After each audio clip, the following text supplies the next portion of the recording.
नमस्कार मित्रों, Shri NL ઝવેરિયા school गढ़ केरवनी मंडल संचालित ऑनलाइन शिक्षण में आप दरेकનું हार्दिक स्वागत है। आज आप विद्युत धोरण 10 विज्ञान टेक्नोलॉजी विद्युत चैप्टर में विद्युत भार, विद्युत प्रवाह और विद्युत स्थितिमान तफावत विषे जोयुं। हवे आगळ जोईए तो विद्युत परिपथ अने तेनी संज्ञाओ। मित्रों, एक अथवा बे मार्क्स में आमांथी संज्ञाओ अथवा एना कार्यों विषे पूछी शकाशे। आपणा कोविड-19 अंतर्गत मार्च 2021 माटे महत्वनुं छे एक बे मार्क्स माटे आ एक टेबल जेना विषे जोईए तो विद्युत परिपथ अने तेनी संज्ञाओ। विद्युत परिपथ एटले शुं? एक प्रश्न ए थाय।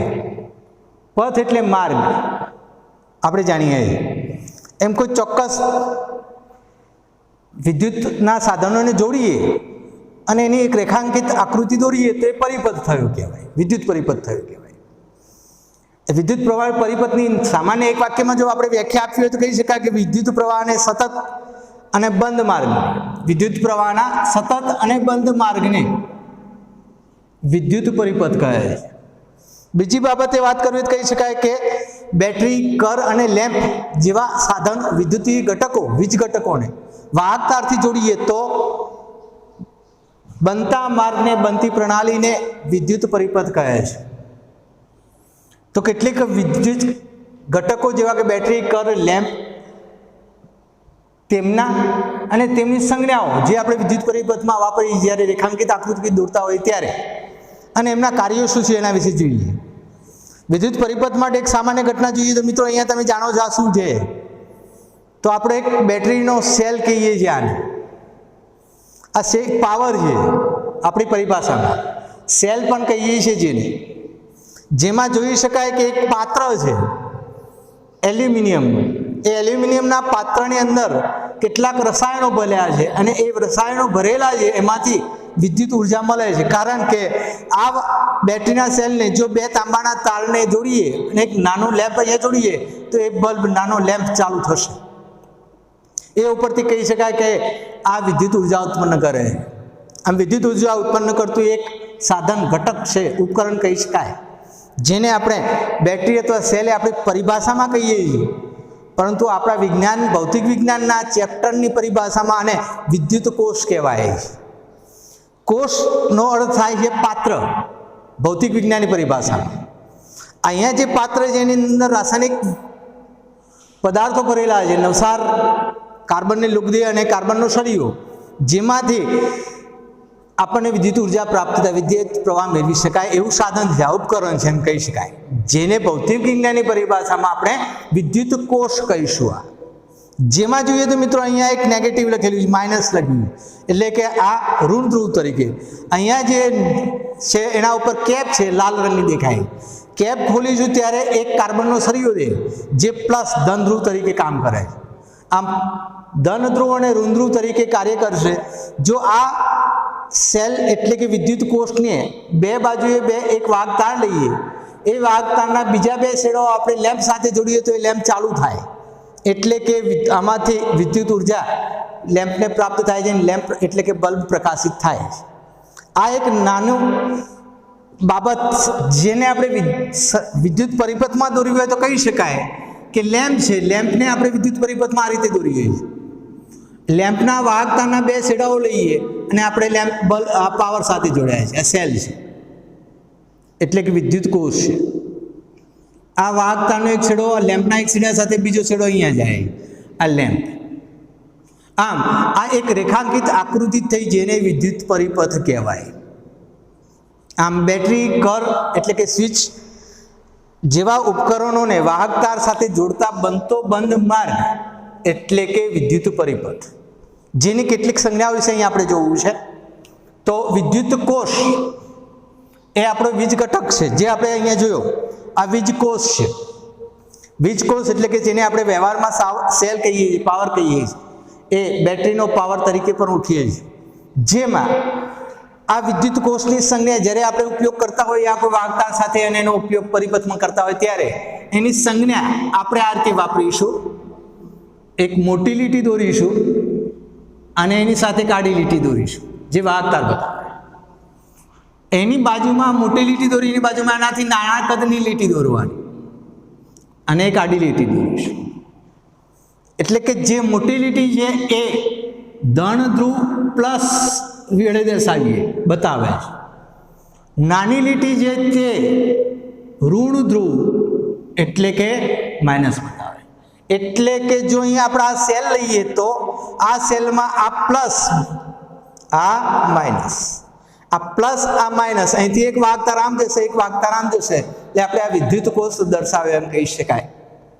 આમ વિદ્યુત કોષ જ્યારે આપણે આકૃતિમાં દર્શાવીશું ત્યારે પરિપથમાં આપણે આ રીતે દર્શાવીશું. આવા અસંખ્ય વિદ્યુત કોષો જો લઈએ તો એટલે કે આનું કાર્ય શું એ વિશે જોઈએ સંજ્ઞાઓ પછી. તો વિદ્યુત પરિપથમાં વિદ્યુત ઉર્જા પૂરી પાડવાનું કાર્ય કરે છે. શું આપે? તો વિદ્યુત ઉર્જા આપે. આવા અસંખ્ય વિદ્યુત કોષો લઈએ, 1 2 3 4 ઘણા બધા, એટલે કે જેને આપણે વિદ્યુત કોષોનું સંયોજન કહીએ, તો જેને એ પરિભાષામાં આપણી બેટરી તરીકે પરગી શકાય. આવા વિદ્યુત કોષો એટલે કે આ એક બેટરી છે, એનો ધન ધ્રુવ, ઋણ ધ્રુવ, ધન ધ્રુવ, ઋણ ધ્રુવ, બીજી બેટરી, ત્રીજી બેટરી એનો ધન ધ્રુવ, નાની લીટી કરો એટલે ઋણ ધ્રુવ. આમ અહીંયા આ વિદ્યુત કોષોનું એટલે ઘણા બધા વિદ્યુત કોષોનો સમૂહ જે વિદ્યુત કોષોનું સંયોજન કહેવાય, જેની આપણી પરિભાષામાં બેટરી પણ કહીએ છીએ. આમ જ્યારે વિદ્યુત પરિપથમાં વિદ્યુત ઉર્જાનું થોડુંક વધારે પ્રમાણ જરૂરી હોય તો આપણે આવા 1 2 3 કે 4 તેથી વધુ વિદ્યુત કોષો ઉપયોગ કરીએ, જેને બેટરી તરીકે ઓળખી શકાય. જો આ વિદ્યુત કોષોનું મૂલ્ય સરળતાથી બદલી શકાય એવું હોય, એટલે કે આપણે આજ બેટરી જોઈશું, ધન ધ્રુવ, ઋણ, ધન, ઋણ, ધન, ઋણ, આવા આપણે સેલ લીધા છે. એટલે કે આ બેટરી છે, જે ના ઉપર આ રીતે એરો કરવામાં આવે તો આ બેટરી જે છે એ બેટરીને ચલિત બેટરી કહેવાય, જેનું મૂલ્ય બદલી શકાય તેવું હોય સરળતાથી, જેને ચલિત બેટરી કહેવાશે. વિદ્યુત પરિપથમાં ત્રીજું મહત્વનું પરિબળ અવરોધ, અંગ્રેજીમાં એને રેઝિસ્ટન્સ કહેવાય છે. ઓમ નામના વૈજ્ઞાનિકે આ એક મહત્વનું ભૌતિક રાશિ આપી છે. રેઝિસ્ટન્સ એટલે કે અવરોધ ને આકૃતિમાં આપણે એક વાગતાર બતાવ્યો છે, ત્યારબાદ ઝીગ ઝેગ રેખા, આવી જે આકૃતિ બને એને ઝીગ ઝેગ રેખા કહેવાય. આવી ઝીગ ઝેગ રેખા બતાવવાની છે. આ થયો અવરોધનો સંકેત, જેનું કાર્ય શું? તો આ અવરોધ એ વિદ્યુત પ્રવાહના માર્ગમાં અવરોધ કરે છે. વિદ્યુત પ્રવાહને તેના માર્ગમાં ગતિ કરવા માટે મંદ ગતિ પ્રવેદે છે. આ જે અવરોધ છે એમાં જેમ બેટરીમાં આ બેટરી છે એને આ ચલિત બેટરી કહી, તે જ રીતે અવરોધની આકૃતિ દોરીએ આપણે ઝીગ ઝેગ રેખા વિશે. આ ઝીગ ઝેગ રેખા વડે અવરોધની આકૃતિ દોરીએ અને ત્યારબાદ એના ઉપર એક એરો દોરીએ. આ ચલિત અવરોધ થયો. ચલિત અવરોધ એટલે કે જેમાં આપણે એનું મૂલ્ય બદલી શકીએ, અવરોધનું મૂલ્ય સરળતાથી બદલી શકાય તેવો અવરોધ ચલિત અવરોધ કહી શકાય. વિદ્યુત પરિપથમાં એક બીજી મહત્વનું વીજ ઘટક છે, જે છે કર, જેને આપણે અંગ્રેજીમાં અને વ્યવહારમાં પણ મોટાભાગે સ્વિચ તરીકે ઓળખીએ છીએ. સ્વિચ શબ્દથી વાપરીએ છીએ, એટલે કે આપણે ભૌતિક વિજ્ઞાનના પરિપથની પરિભાષામાં એને આપણે કર તરીકે ઓળખાવીશું. વ્યવહારમાં તો આપણું સ્વિચ બોર્ડ આવું હોય, જેમાં આ સ્વિચ કહેવાય ઓફ ઓન. અહીંયા જે ઉપકરણ જોડ્યું એ ચાલુ થાય, ઓફ ઓન કરીએ એટલે કે અહીંયા જે ઉપકરણમાં વિદ્યુત ઉર્જા મેળવે એને ચાલુ થાય છે. ઉપકરણ દ્વારા આપણે વિદ્યુત ઉર્જા મેળવી શકીએ. અહીંયા જે છે આ સ્વિચને ભૌતિક વિજ્ઞાનની પરિભાષામાં, આપણા પરિપથની પરિભાષામાં એને કર તરીકે ઓળખાવીશું. એટલે કે કરને દોરવી હોય ભૌતિક પરિભાષામાં તો આ એક તાંબાનો તાર જેમ આપણે દોરીએ આડી રેખા વડે, એવો બીજો એક તાર છે. આ બંને તાર કે જે એકબીજાને સ્પર્શતા નથી, જોડાયેલા નથી, એવું બતાવવા માટે આપણે એક કૌંસ દોરીએ તો આ એક કળની આકૃતિ થઈ, જેમાં કળના બંને છેડાઓ જોડાયેલા નથી, એટલે કે ખુલ્લી કર કહેવાય, જેને આપણી ભાષામાં કહેવું તો ઓફ સ્વિચ. જ્યારે સ્વિચ ઓફ હોય તો એની કન્ડિશન આ રીતે બતાવાય. આની જ આકૃતિ બીજી આવી પણ કંઈ દોરી શકાય છે. આ જ બે તાર દોરીએ આપણે, જેમાં કેટલીક કર આવી હોય, જે હેન્ડલથી આપણે સ્વિચ આમ ટચ કરીએ એટલે ઓન થાય. એટલે કે અહીંયા પણ આ બે તાર બતાવ્યા છે જે એકબીજાના સંપર્કમાં નથી, જે ખુલ્લી કરની આકૃતિ દોરી શકાય. આ બંને આકૃતિનો ઉપયોગ આપણે પરિપથમાં કરીએ. બિલકુલ આ જ સ્વિચમાં જ્યારે પુશ કરવામાં આવે, કેટલીક સ્વિચો પુશ બટનવાળી હોય, ટચ કરીએ અને આમ દબાવીએ એટલે પરિપથ ચાલુ થાય. એટલે કે એવી સ્વિચ બતાવવા માટે આ જ ખુલ્લી કરમાં, આ જ ખુલ્લી કરની આકૃતિ દોરી, ત્યાં એક અંદરના કૌંસના ભાગ છે એમાં ટપકું દર્શાવીશું. આ જે આકૃતિ બની તે બંધ કર તરીકે ઓળખાય. આપણી ભૌતિક વિજ્ઞાનની પરિભાષામાં એને બંધ કર કહીશું, પરંતુ આપણી વ્યવહારિક ભાષામાં એને સ્વિચ ઓન કન્ડિશન કહીશું. સ્વિચ ઓન એટલે કે આપણો પ્રવાહ ચાલુ હશે, સ્વિચ ઓફ એટલે કે ખુલ્લી કર, આપણો પ્રવાહ બંધ હશે. આ જ આકૃતિમાં જો સ્વિચ ઓન કરવી બતાવ્યું હોય આ રીતે, તો બીજો સંકેત આવો છે. આ બે અહીંયા વાયર જોડાયેલા છે, ટચ કરીને દબાવીએ એટલે ખુલ્લી થાય છે. કરને આ રીતે પણ દર્શાવી શકાય. આમ ચોથું વીજ ઘટક સ્વિચ કર છે. ઓફ સ્વિચ ખુલ્લી કર, ઓન સ્વિચ એટલે કે બંધ કર, જેમાં માત્ર આપણો તફાવત છે. હવે જોઈએ તો પાંચમું પરિબળ જે આપણા વિદ્યુત પથમાં મહત્વનું છે એ બે વાહક તારનું જોડાણ છે. જો એક વાયર અહીંથી જતો હોય અને આપણે બીજો એક ભાગ અહીંયા લઈ જવો, બીજો લેમ્પ પણ ચાલુ કરવો હોય અથવા બીજું કંઈક ઉર્જાનું સાધન જોડવું છે, તો અહીંથી આ વાયર જે જાય છે એમાંથી અહીંયા નાનો ભાગ લઈને બીજો એક વાયર જોડી દઈએ, તો અહીંયા બીજું એક ઉપકરણમાં પણ આપણે વિદ્યુત ઉર્જા મેળવી શકીએ. આવું જે જોડાણ થાય ત્યાં આ એક બિંદુ એવું છે કે જ્યાં બે વાયર જાય છે, એક આ વાયર અને બીજો બી દિશામાં જતો વાયર, આ બંને વાયરો અહીંયા બિંદુ ભેગા થાય. આવી આકૃતિ દોરીએ કે જે આકૃતિ શું બતાવે પરિપથમાં કે અહીંયા બે વાયરોનું જોડાણ થયેલું છે આ બિંદુ આગળ. એટલે કે અહીંયા આપણે એની આકૃતિ દોરીએ વાહકતાનું જોડાણ, જેની સંજ્ઞા વાપરવી હોય તો અહીંથી એક વાયર જાય, આડી લીટી વડે આપણે દોરીશું વાહકતાને. અહીંયા કોઈ બિંદુ એ છે, ધારો કે ત્યાંથી એક બીજો ઊભી રેખામાં વાયર જાય, એટલે કે બિંદુ એ આગળ એક શિરોલંબ ઊભી દિશામાં વાયર જાય છે, બીજો આડો વાયર જાય છે. આ બંને વાહક તાર બિંદુ એ આગળ ભેગા થાય એટલે કે જોડાયેલા છે. આમ બિંદુ એ આગળ બે વાહક તાર જોડાયેલા છે તે દર્શાવે છે આ સંજ્ઞા. જો બંને વાહક તારને આપણે જોડવા ન હોય પરંતુ એક બીજા ઉપરથી પસાર થતા હોય, આ એક વાહક તાર જઈ રહ્યો છે, એના ઉપરથી બીજો એક વાહક તાર આપણે પસાર કરવો છે માત્ર જોડાયા સિવાય, તો આ રીતે પસાર કરી શકાય. આ એક વાહક તાર એ, એના ઉપરથી બીજો એક વાહક તાર આમથી આમ પસાર થઈ રહ્યો, એટલે કે બે વાહક તાર અહીંયા એકબીજા ઉપરથી પસાર થાય છે પણ જોડાયેલા નથી. જે આકૃતિમાં આપણે વિદ્યુત પરિપથમાં આ રીતે દોરી શકીએ. આ એક વાહક તાર છે જેમાંથી ઉપરથી બીજો એક વાહક તાર પસાર થતો હોય, જેને આપણે આ રીતે દર્શાવી શકાય. એટલે કે બે વાહક તાર આડો અને ઊભી બંને રેખામાં જોઈએ, એક બીજા ઉપરથી પસાર થાય પરંતુ જોડાયેલા નથી, એમ કહી શકાય. લેમ્પ જે આપણે વાપરીએ છીએ આપણા ઘરના સાધનોમાં, ઉપકરણોમાં, બલ્બ અને ટ્યુબલાઇટ્સ બંને સાધનો છે. બલ્બ એટલે કે લેમ્પ જે સાધન આપણે વાપરીએ છીએ, જેને જ્યારે આપણે પરિપથમાં દોરવાનો થાય સંકેત એનો, તો આ રીતે દોરવામાં આવે છે. આ લેમ્પના અંદર રહેલો ફિલામેન્ટ આવો હોય એ દર્શાવે છે, અને આ લેમ્પનો ઉપરનો કાચનો ભાગ જે દર્શાવે. આ ફિલામેન્ટનો ભાગ જે છે એમાંથી એક શેડો ફિલામેન્ટનો અને બીજો શેડો આવે તે બહાર, અને આ બંને છેડાઓ આપણે અહીંયા પરિપથ સાથે જોડીશું. આ થઈ આપણા બલ્બની લેમ્પની નિશાન સંજ્ઞા વિદ્યુત પરિપથમાં. આ રીતે લેમ્પને દર્શાવી શકાય, એટલે કે ફિલામેન્ટ આકારે એને દર્શાવાય છે.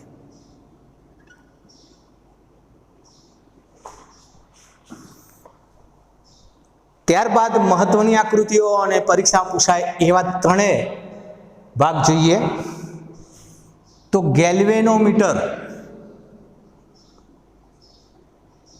આપણા પુસ્તકમાં નથી મિત્રો, પણ ખૂબ મહત્વનું સાધન છે આપણા વિદ્યુત પરિપથ માટે. ગેલ્વેનોમીટર અંગ્રેજીમાં લખીએ તો આવું થાય છે, જેમાં એનો પહેલો અક્ષર જી છે.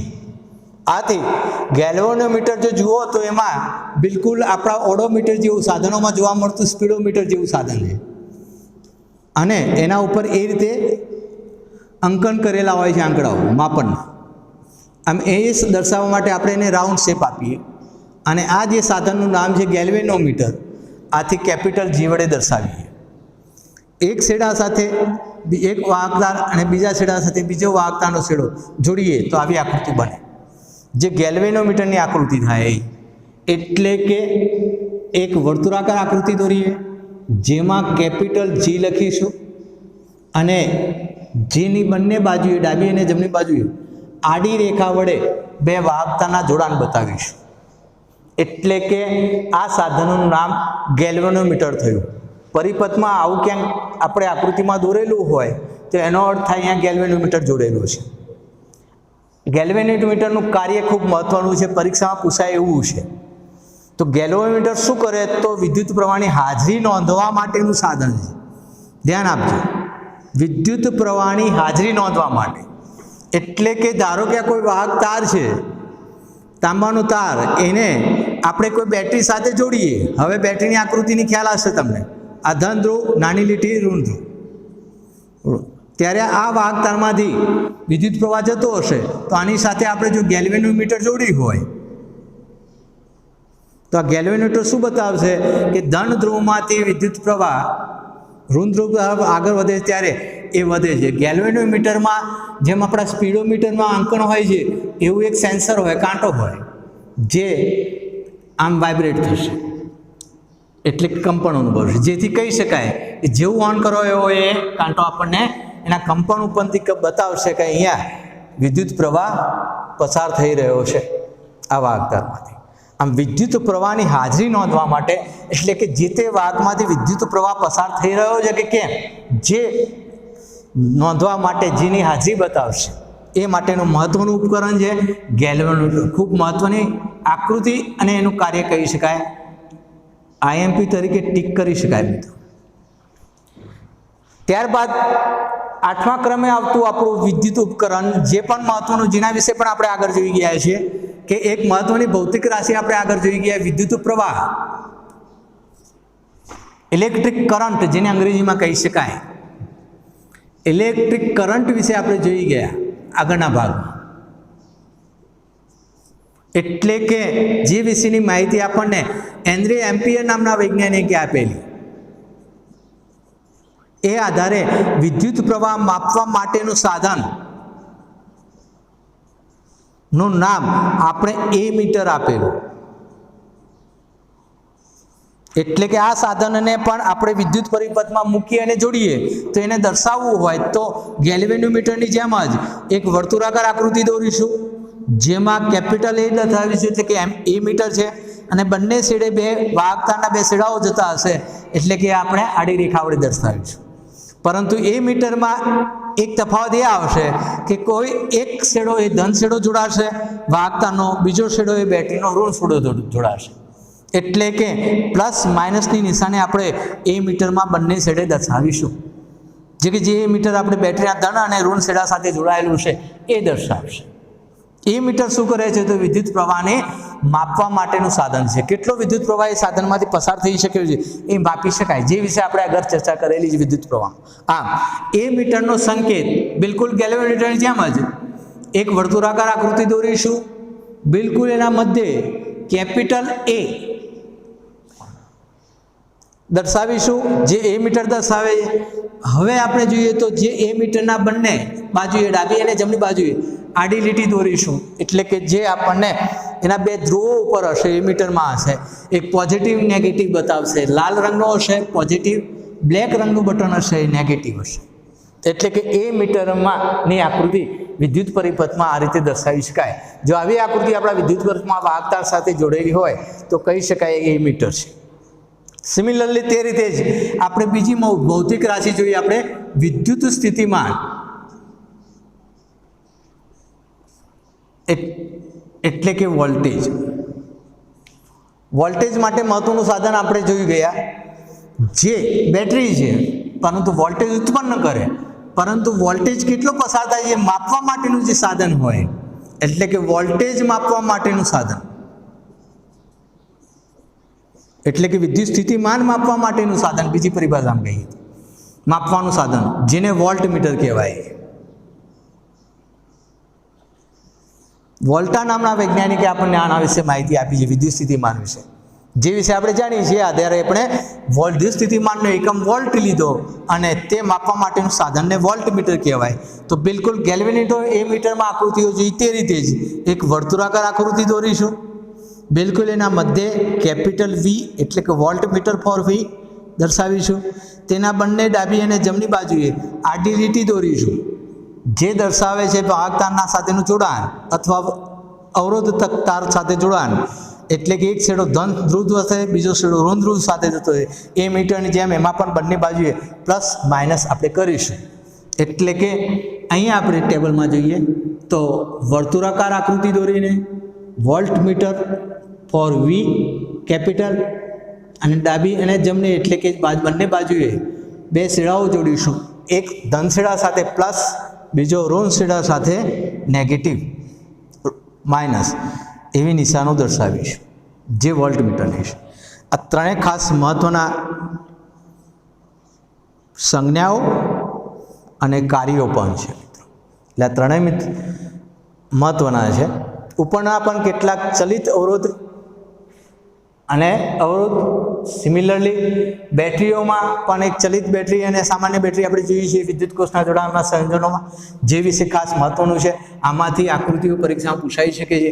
1 અથવા 2 માર્ક્સમાં આ પ્રશ્ન માર્ચ 2021માં પૂછાઈ શકે એવો મહત્વનું આ ટેબલ છે, જેને નોંધજો અને ખાસ તૈયાર કરજો. સરળ અને સાદું મજા આવે એવું આ આપણું વિદ્યુત સંજ્ઞાઓ છે. તો વિદ્યુત પરિપથમાં આ સંજ્ઞાઓનો ઉપયોગ આપણે ઓહમના નિયમમાં કરીશું. એક મહત્વની ભૌતિક રાશિ તરફ જોઈએ આપણે, ઓહમનો નિયમ.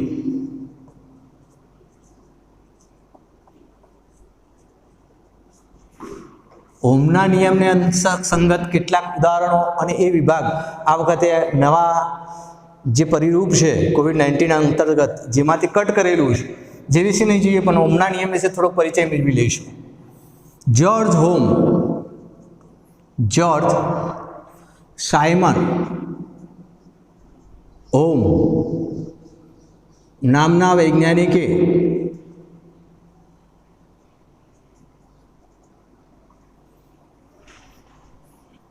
વોલ્ટેજ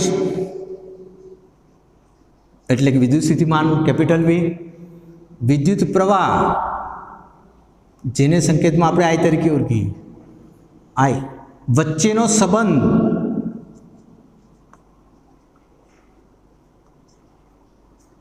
દર્શાવતો એક પ્રયોગ કર્યો છે. અને જે આધારે આપણને વોલ્ટેજ એટલે કે વિદ્યુત સ્થિતિમાન અને વિદ્યુત પ્રવાહ વચ્ચેનો ચોક્કસ સંબંધ છે, ગાણિતિક સંબંધ, વ્યસ્ત સમપ્રમાણ, જે વિશે એના પ્રાયોગિક મૂલ્યોના આધારે આપણને રજૂ કર્યો. એ વિધાનને આપણે ઓહમનો નિયમ તરીકે ઓળખીએ છીએ અને ઓહમના નિયમનો આ પ્રયોગ આપણે હવે પછી જોઈએ છીએ. તો મિત્રો આ ટેબલ નોંધી દીધું હશે, નોંધી લેજો. ઓહમનો નિયમ વિશે આપણે વધુ જોઈએ.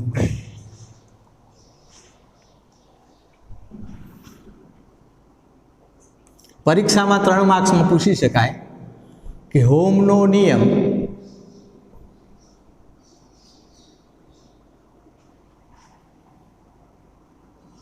લખો અને ચકાસો અથવા ચકાસવા માટે પ્રયોગ વર્ણો.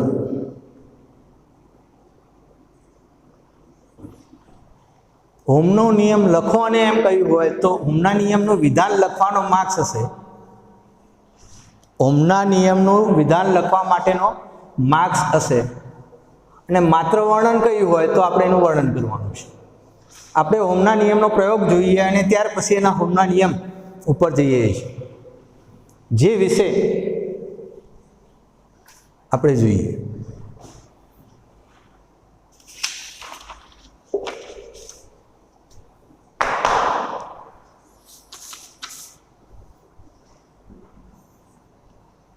તો ઓહમનો પ્રયોગ હેતુ લખીશું ઓહમના નિયમની ચકાસણી કરવી.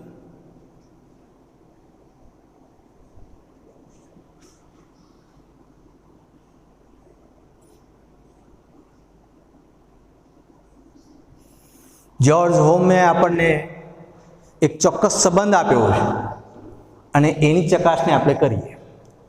ઓહમના નિયમની ચકાસણી કરી. સાધનોમાં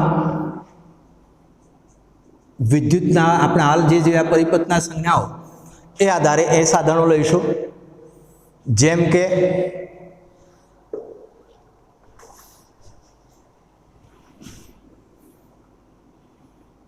વાહક નિક્રોમનો તાર,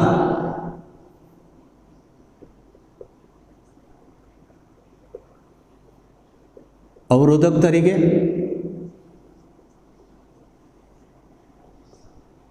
નિક્રોમ એટલે નિકલ, ક્રોમિયમ અને લોખંડ ત્રણેય મિશ્ર ધાતુનો બનેલો તાર જે અવરોધક તરીકે ખાસ આપણે એનો ઉપયોગ કરી શકીએ છીએ. એ આધારે નિક્રોમનો તારનો ઉપયોગ કરીએ. 5 વોલ્ટની 2 અથવા 4 બેટરીઓ,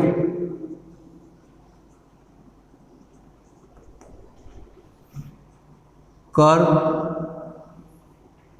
વોલ્ટમીટર, એમીટર વગેરે, એટલે કે વાહકતા અને વગેરે આ સાધનો ઉપયોગ કરીશું. જે સાધનોનો ઉપયોગ કર્યો છે એને કેવી રીતે આપણે જોડીએ છીએ આકૃતિમાં, તો આકૃતિ રજૂ કરીએ. મિત્રો, એક અવરોધક તાર લઈશું, એટલે નિક્રોમનો એક તાર લઈએ, જેને દર્શાવવા માટે, અવરોધકને દર્શાવવા માટે આપણે એક ઝિગઝેગ રેખા વિશે વાત કરી હતી. આપણે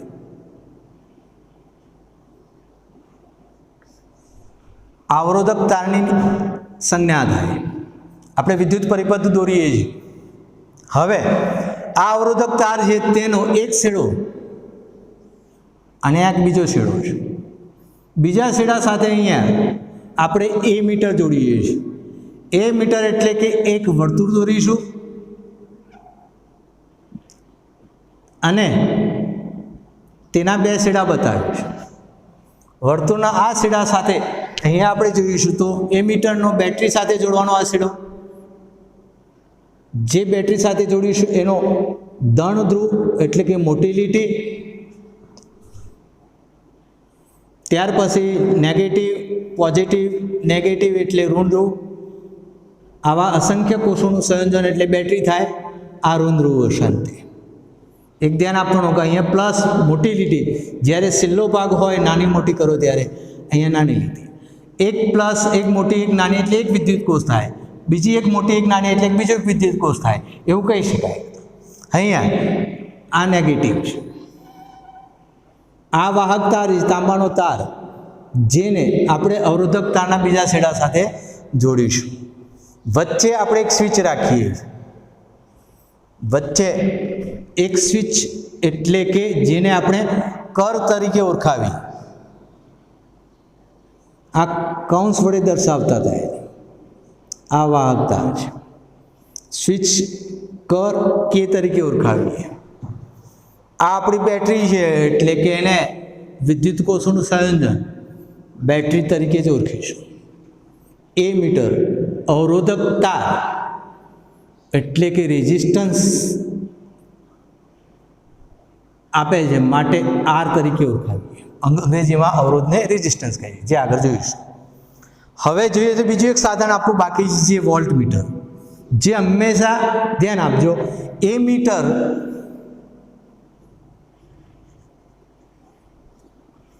હંમેશા ક્યાં જોડાય? તો શ્રેણીમાં જોડાય.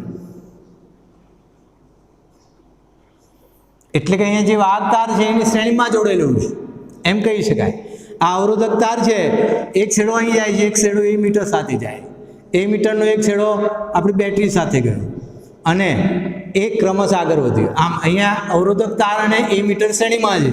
જો અવરોધક તારને બિલકુલ આ રીતે આપણે કોઈક સાધન જોડીએ તો એ સમાંતર થયું, તે સમાંતર થાય. આમ એ મીટર હંમેશા શ્રેણીમાં જોડાય. વોલ્ટમીટર એટલે કે હંમેશા સમાંતર જોડાય. આવું આપણે આગળ વિધાન જોઈ ગયેલા છે. અહીંયા આપણે આકૃતિમાં એનો ઉપયોગ કર્યો છે વિધાન. તો અહીંયા આપણે વોલ્ટમીટર જોડવાનું છે, તો આ અવરોધક તારના બિલકુલ સમાંતરમાં વોલ્ટમીટર જોડાય. આ વોલ્ટમીટર એક છેડો આપણે અવરોધના બીજા છેડા સાથે અને વોલ્ટમીટરનો બીજો છેડો આપણે અવરોધના આ તરફના છેડા સાથે જોડીશું.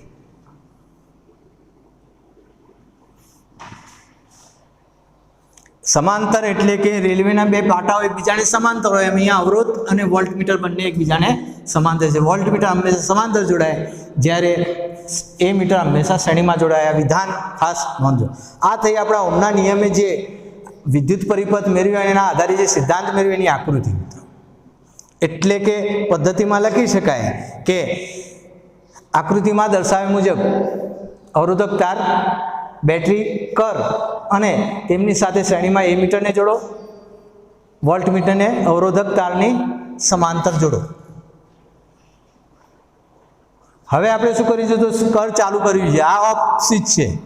આપણે જોયું હતું કે આ બંધ કર, ખુલ્લી કર કહેવાય, જેને આપણે સ્વિચ પુશ બટનથી ચાલુ કરીશું એટલે ઓન સ્વિચ થઈ જશે.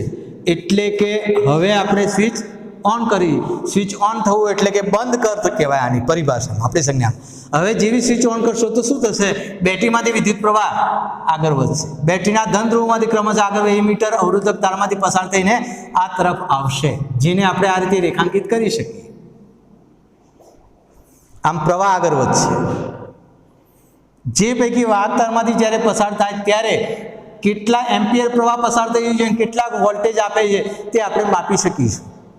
જેટલા એક કોષ શરૂઆતમાં લગાવ્યો ત્યાર પછી બે કોષ લગાવીએ એટલે બે સેલ લગાવીશું, 3 સેલ, એમ 3 કે 4 સેલ લગાવીને આપણે એના અવલોકન ટેબલમાં નોંધીશું. આ આપણે જે વર્ણન કર્યું એ વર્ણન પદ્ધતિમાં વર્ણવી શકાય. અવલોકન ટેબલ આપણે દોરીએ તો અહીંયા બેટરી, શરૂઆતમાં એક બેટરી આપણે લીધી છે, ત્યાર પછી બે બેટરી, એમ ક્રમશઃ બેટરીઓ વધારતા ગયા અને આપણે જોડતા ગયા. એ આધારે વોલ્ટેજનું પ્રમાણ વધશે અને સાથે સાથે વિદ્યુત પ્રવાહનું પ્રમાણમાં પણ તફાવત આવશે.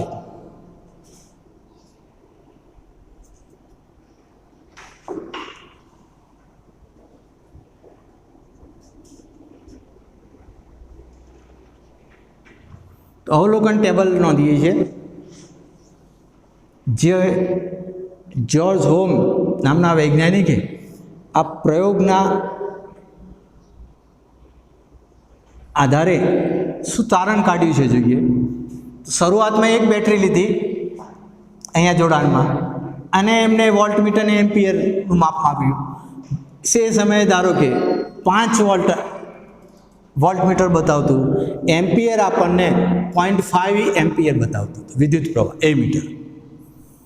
એ જ રીતે ત્યાર પછી બે બેટરીઓ જોડવામાં આવી ત્યારે 10 વોલ્ટેજ આપણને વિદ્યુત સ્થિતિમાં લાગુ પાડવામાં આવ્યું. તે સમયે વિદ્યુત પ્રવાહમાં પણ તફાવત જોવા મળ્યો, જે એ મીટર 1.0 એમ્પિયર બતાવવા મળ્યું. 3 બેટરીઓ જોડી આપણે એટલે કે 15 વોલ્ટ વિદ્યુત સ્થિતિમાં લાગુ પડ્યું પ્રવાહમાં. 3 વોલ્ટ બેટરીઓ જોડતા 15 વોલ્ટ વિદ્યુત સ્થિતિમાં લાગુ પાડવામાં આવ્યું ત્યારે પ્રવાહમાં આ ફેરફાર જોવા મળ્યો. એટલે કે 1.5 એમ્પિયર વિદ્યુત પ્રવાહ પ્રાપ્ત થાય છે. 4 બેટરીઓ આપણે જ્યારે જોડી ત્યાં 20 વોલ્ટ વિદ્યુત સ્થિતિમાન લાગુ પડ્યું. અહીંયા 4 બેટરીઓ જોડીએ ત્યાં અહીંયા આપણું વિદ્યુત સ્થિતિમાન 20 વોલ્ટેજ જેટલું આપણને પ્રાપ્ત થયું અવરોધક તારમાંથી પસાર થાય ત્યારે પસાર થતો વિદ્યુત પ્રવાહ 2 એમ્પિયર મળે છે. આમ અવલોકન નોંધતા અને ત્યારબાદ વિદ્યુત પ્રવાહ અને આ બંને વીજ પ્રવાહ અને વોલ્ટેજનો ગુણોત્તર લીધો ઓમ નામના વૈજ્ઞાનિક, જે આધારે એને એક મહત્વનું તારણ મળ્યું. પહેલું અવલોકન જુઓ, એક બેટરી જ્યારે 5 વોલ્ટની જોડી ત્યારે વિદ્યુત વોલ્ટેજ અને વિદ્યુત પ્રવાહનો ગુણોત્તર લઈએ આપણે V/I નો. 5 વોલ્ટેજ પ્રવાહ આપણને 0.5 મળે, એટલે 5 ભાગ્યા 0.5 એટલે કે 5/5/10 ઉપર જાય એટલે ઉપર જશે 10, એટલે કેટલા થશે 10, એટલે કે આ બંનેનો ગુણોત્તર 10 થાય. સિમિલરલી તે રીતે જ બીજા અવલોકન માટે જોઈએ, 10 વોલ્ટેજ જ્યારે આપણે લાગુ પાડવામાં આવ્યા 2 બેટરી જોડી ત્યારે પ્રવાહ આપણને 1 એમ્પિયર મળે છે, એટલે કે 10/1 બરાબર 10, એટલે કે બંનેનો ગુણોત્તર V અને I નો વોલ્ટેજ અને વિદ્યુત પ્રવાહનો ગુણોત્તર 10 મળે છે. સિમિલરલી આપણે ત્રીજી બેટરી જોડી 5 વોલ્ટની એટલે 15 વોલ્ટ થયા, એટલે કે આપણે લાગુ પાડેલું વિદ્યુત સ્થિતિમાન 15 વોલ્ટનું થયું ત્યારે પ્રવાહ આપણને મળે છે 1.5 એમ્પિયર, એટલે કે 15/1.5 એટલે આપણને મળશે 10. સિમિલરલી તે જ રીતે ચોથો આપણે એક વિદ્યુત કોષ જોડ્યો 5 વોલ્ટનો, 4 બેટરી જોડી 5 વોલ્ટની ત્યારે લાગુ પડેલ વિદ્યુત સ્થિતિમાન 20 વોલ્ટ થશે. ત્યાર આપણને અવલોકન લેવામાં આવે જ્યારે વિદ્યુત પ્રવાહનું એ મીટરમાં તો આપણને 2 એમ્પિયર મળે, એટલે કે 20/2 એટલે કે કેટલા થશે મિત્રો આપણે જાણીએ છીએ 10, એટલે કે આ ગુણોત્તર 10 થશે. અહીંયા જ્યારે આ ટેબલ ઉપર અવલોકન ટેબલમાં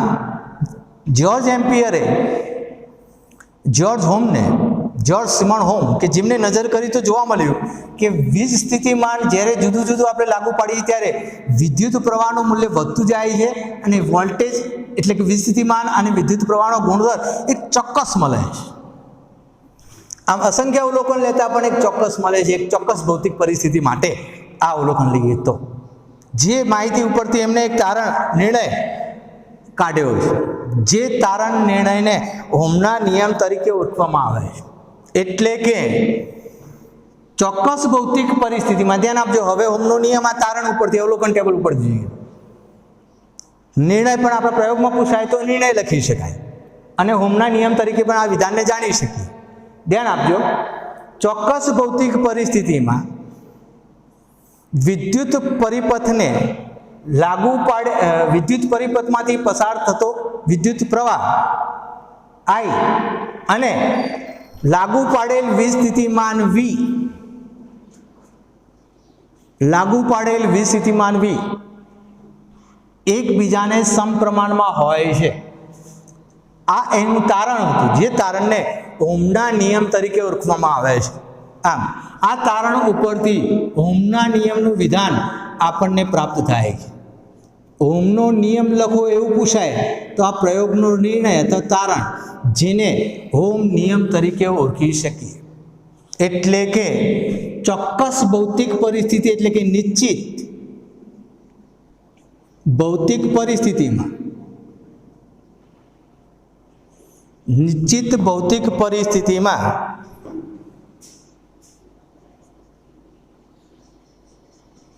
વિદ્યુત પરિપથમાં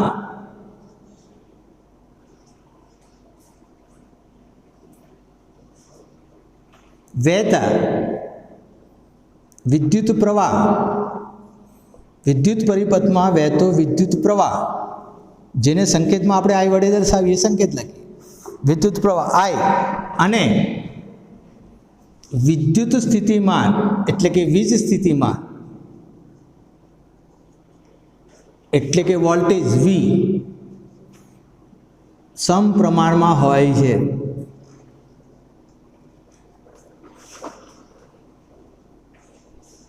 આ વિધાનને ઓહમનો નિયમ કહે છે, જેનું સૂત્ર એના એકમો વિશે નેક્સ્ટ જોઈએ છે.